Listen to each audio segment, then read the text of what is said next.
안녕하십니까. 2월 9일 수요일 말씀 묵상 함께 시작하겠습니다.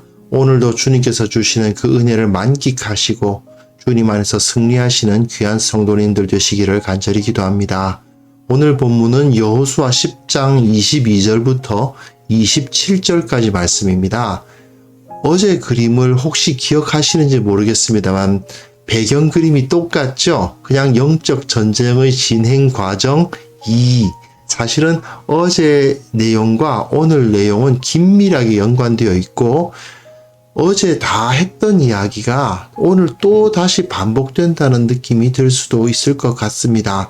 전반적으로 하나로 다루어도 괜찮을 만한 본문이라 좀 아쉬운 면은 있었지만 그럼에도 불구하고 이것을 두 번에 걸쳐서 다룸으로 인해서 하나님께서 우리를 어떻게 인도하시고 이 세상을 어떻게 섭리하시는가를 확인해 갈 수 있었으면 좋겠습니다.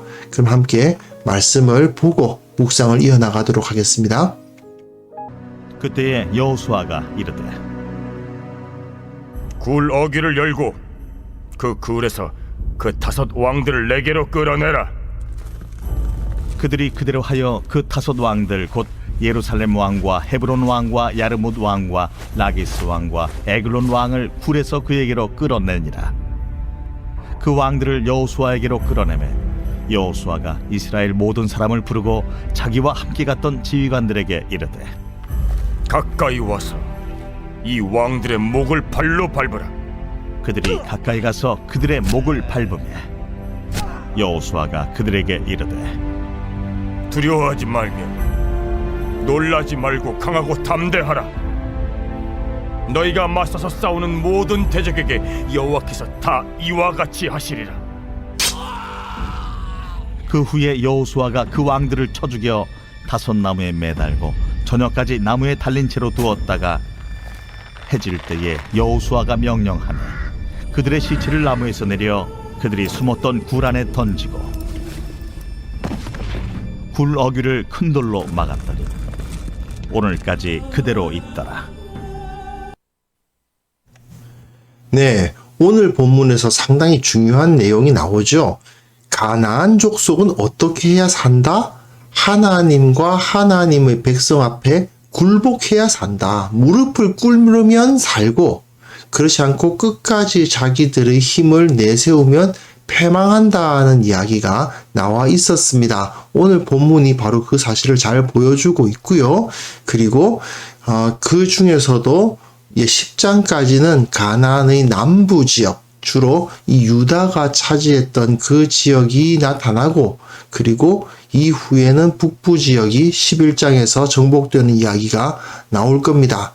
오늘 본문은 어제 본문과 연결될 수밖에 없습니다. 그래서 어제 본문의 내용 그리고 어제 본문에서 우리가 묵상했던 것을 한번 기억해 보셨으면 좋겠습니다. 하나님께서는요, 이 땅을 통치하시고 이 땅을 정복해 가십니다. 근데 하나님께서 이 세상을 통치하시고 정복해 가시는 그 과정이 여호수아가 가나안을 정복해 가는 과정과 매우 흡사합니다. 특히 요한계시록이 보여주고 있는 하나님의 통치가 이 여호수아에서도 온전히 나타나고 있어요. 여호수아가 기브온에서 하나님의 강력한 권능을 힘입어서 그 5 아모리 왕의 군대를 파하죠. 하나님께서 그 권능을 보이사 우박을 내려치시고 해를 멈추게 하시고 달을 멈추게 하시고 이 엄청난 권능을 통해서 그 대적의 주력이 격파됩니다.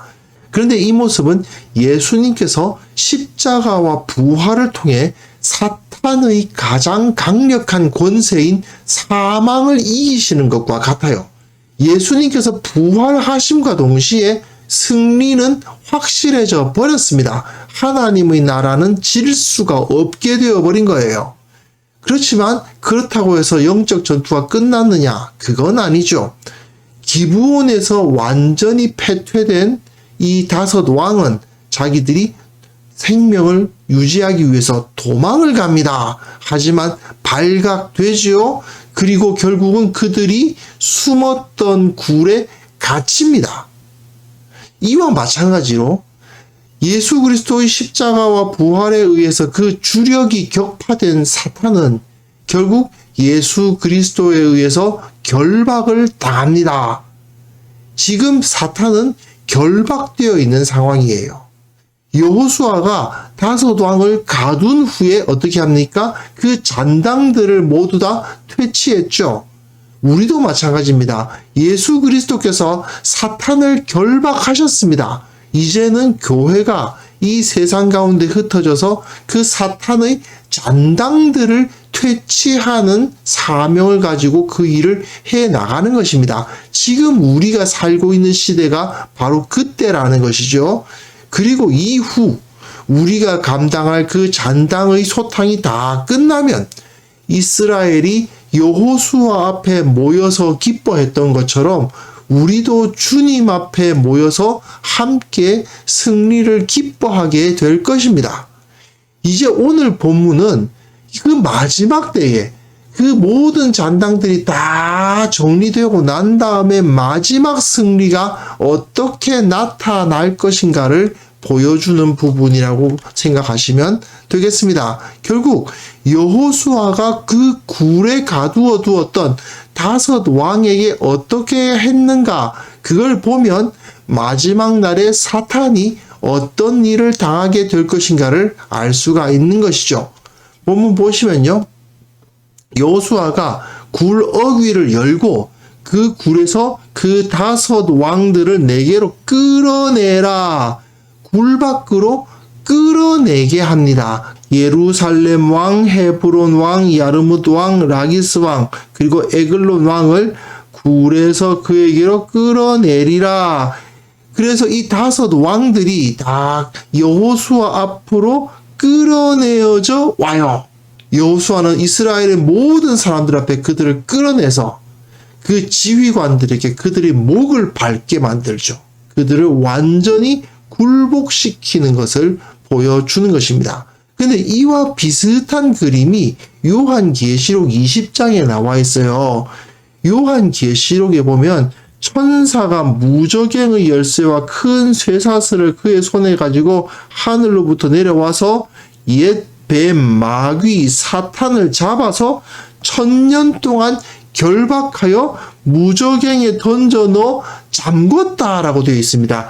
여호수아가 그 다섯 왕이 숨어 있는 그 굴의 문을 막아버린 것과 마찬가지로 무저갱, 바닥이 없는 구덩이, 여기에 던져 넣어 잠궈버리는 것과 매우 비슷하죠. 그리고 그 위에 인봉하여 여호수아는 거기에 돌로 막은 다음에 그 앞을 지키게 하지 않았습니까?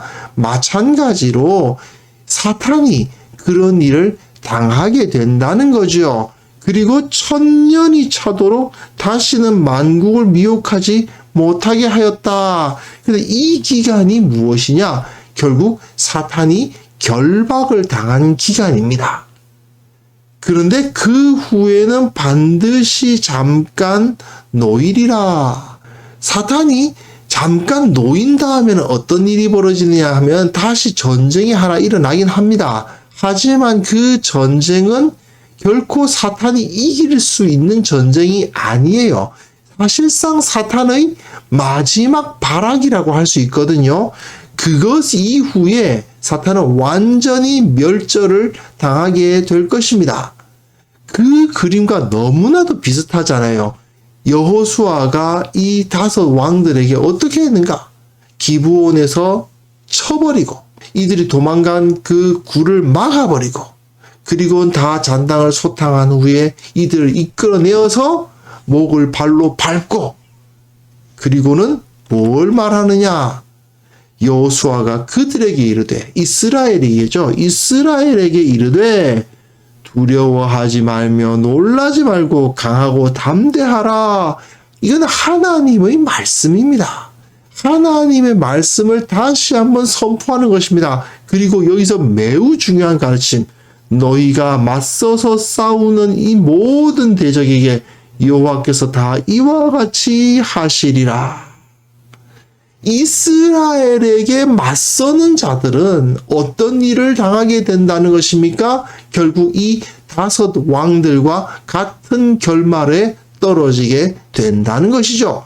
그래서 여호수아는 그 왕들을 쳐 죽여 5 나무에 매달고 저녁까지 나무에 달린 채로 두었다가 하나님의 저주를 받게 된다는 것입니다. 그리고 해 질 때에 그 시체를 내려야죠. 이것은 하나님의 명령입니다. 아무리 나쁜 놈이라 하더라도, 아무리 극악한 자의 시체라 하더라도 해 진 이후까지 그 시체를 나무에 달아놓을 수는 없습니다. 그래서 그걸 내려다가 어떻게 합니까? 그들이 숨었던 굴 안에 던져요. 이 5 왕들은 자기 목숨을 어떻게든 구해보겠다고 도망을 가서 그 굴에 숨었어요. 하지만 그 굴은 결과적으로 무엇이 되었습니까? 그들을 가두는 감옥이 되었고, 마지막으로는 그들이 던져지는 무덤이 되었습니다.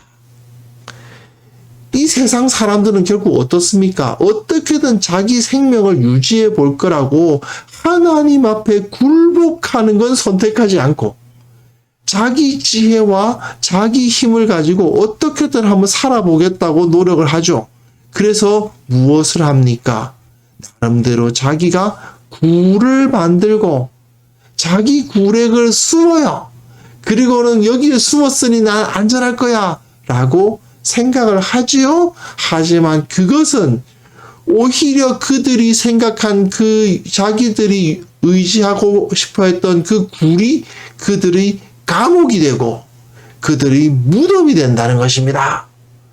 이것이 바로 이 세상을 향한 하나님의 선포입니다.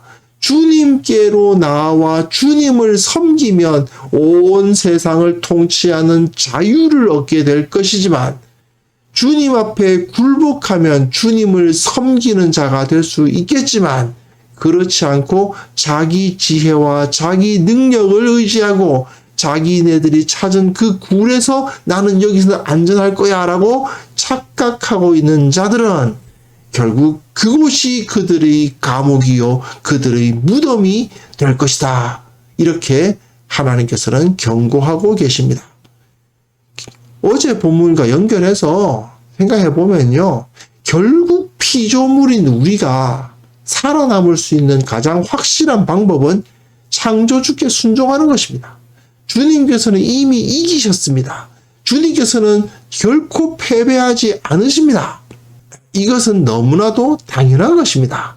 그런데도 불구하고 어리석은 죄인들은 이를 거부하고 반항하고 자기 힘으로 자신의 안전을 보장하려고 노력합니다. 하지만 그것은 바로 자기 자신을 감옥에 집어넣는 짓이고 자기 자신을 무덤에다가 처박는 짓입니다. 자, 그런데도 이 세상은 어떻습니까? 자기 지식과 자기 능력을 따르다 보니까 하나님을 거부하지요. 하나님은 없다는 식으로 이야기하죠. 각자의 욕망을 추구하는 것을 정당하다고 주장합니다. 그 결과 어떤 일이 벌어집니까? 갈등하고 경쟁하고 서로가 서로를 약탈하는 그런 일이 벌어지지 않습니까? 왜 이런 일이 벌어집니까? 죄인들이 하나님을 떠나서 그렇죠. 하나님을 의뢰하지 않고 하나님 앞에 무릎 꿇지 않으니 스스로를 결박하고 스스로를 가두고 스스로를 파멸로 이끌어가고 있는 거 아닙니까? 이게 바로 인간의 현실이라는 거죠. 우리는 그렇다면 어떤 선택을 해야 됩니까? 우리는 이런 어리석은 선택을 하는 자들이 살고 있는 세상으로 부름을 받은 거예요. 저들 가운데 들어가서 영적인 전투를 감당하도록 우리는 사명을 받았습니다. 그 전투가 쉽지만은 않을 겁니다. 분명히 힘들고 피곤할 수 있어요. 하지만 주님께서는 이미 승리하셨다는 사실을 우리가 기억한다면 우리의 삶은 분명하게 거룩한 삶으로 이어져 나가게 되어 있습니다. 세상 사람들이 좋아하는 능력 있는 길, 세상 사람들이 생각하는 그 지혜의 길을 따라가다가는 결국은 우리가 우리 자신을 속박하고 속박하고 우리 자신을 죽음으로 몰아가게 되겠지만 하나님께서 보여주신 그 거룩한 길을 걸어가면 결국은 자유를 얻고 하나님의 그 능력을 얻고 결국 하나님께서 주시는 은혜 가운데서 기쁨을 누리게 될 것입니다. 어제 기도 제목과 똑같은 기도 제목을 가지고 나왔습니다. 이 시간 주님께서 우리에게 베풀어 주신 그 승리를 깨닫게 하옵소서. 이 세상을 두려워하지 아니하고 주님을 이기게 하옵소서. 이 세상의 그 어리석음에 우리가 휘둘리지 않게 도우소서. 함께 기도하는 시간을 갖겠습니다.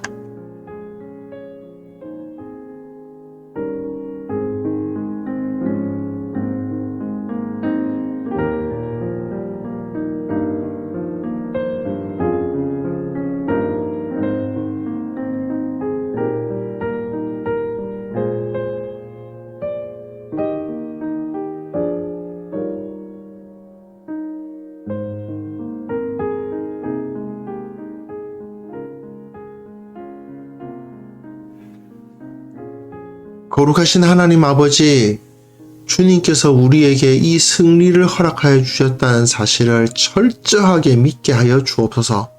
세상 사람들은 자신의 지혜와 자신의 능력을 의지하기 때문에 결국은 자신을 오히려 속박하고 자신의 자유를 박탈하며 자신을 죽음으로 몰고 가고 있습니다.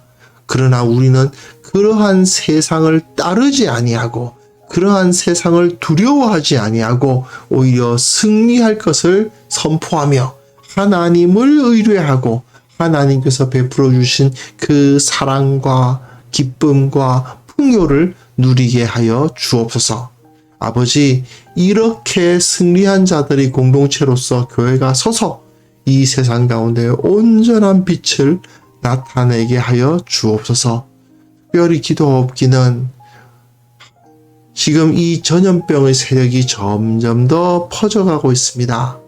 주님, 무엇보다도 우리 성도들을 강건하게 도와주시고 아무도 어려움 당하지 않도록 이끌어 주시며 이 모든 것을 통하여서 이것을 승리함을 통해서 이 어려움도 극복하게 하시는 하나님의 그 능력을 경험하게 하시고 주님께 온전히 영광 돌리는 우리 모두가 되게 하여 주옵소서.